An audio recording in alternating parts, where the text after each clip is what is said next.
Merci Madame la Présidente, Monsieur le Préfet. Ma question porte sur la présence physique de l'État sur nos territoires, celle donc de nos services publics, patrimoine de ceux qui n'en ont pas.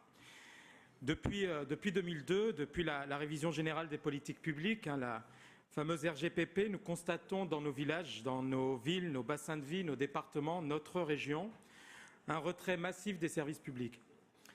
Elle s'est traduite par la fermeture de tribunaux, de gendarmeries, de bases militaires, d'hôpitaux, de maternités, de services d'urgence, d'écoles, de trésoreries, pour les plus visibles et symboliques. Je citerai aussi la suppression de postes de fonctionnaires dans nos préfectures, sous-préfectures. Nous arrivons même à des situations où, dans la Nièvre par exemple, nous avons 4 arrondissements, dont 2 se retrouvent sans sous-préfet depuis plusieurs années à Clamecy et depuis plus de 6 mois à Château-Chinon. Face à ces reculs, les collectivités, celles à qui l'État a réduit les dotations et dont on nous demande aujourd'hui le plafonnement de nos dépenses de fonctionnement, ont dû prendre à leur charge la mise en place de maisons de services publics, de maisons de santé, de services d'ingénierie, hier dévolus à l'État, pour des élus démunis en conseils et moyens. Dans nos villes, ils ont dû mettre en place des polices municipales pour renforcer la sécurité du quotidien.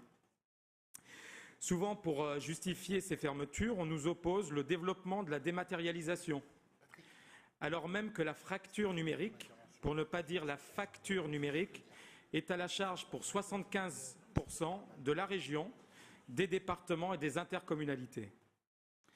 Monsieur le Préfet, on nous annonce la fermeture à nouveau de services d'urgence, de maternité, de trésorerie, d'écoles, de l'école vétérinaire, dont on a parlé tout à l'heure pour souligner ce sujet d'actualité à Champignelles.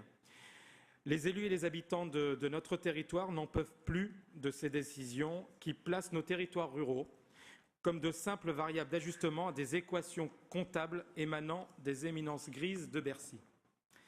Alors, Monsieur le Préfet, j'ai 2 questions. En première, c'est comment envisagez-vous de travailler à un juste redéploiement des services publics dans notre région? Ma deuxième question, qui découle de cette première, c'est pouvons-nous envisager un moratoire de toute décision de fermeture pour permettre de réfléchir à un aménagement des services publics qui répondent enfin aux besoins de proximité des habitants, des élus et plus globalement de nos territoires. C'est le contrat de confiance que nous vous proposons.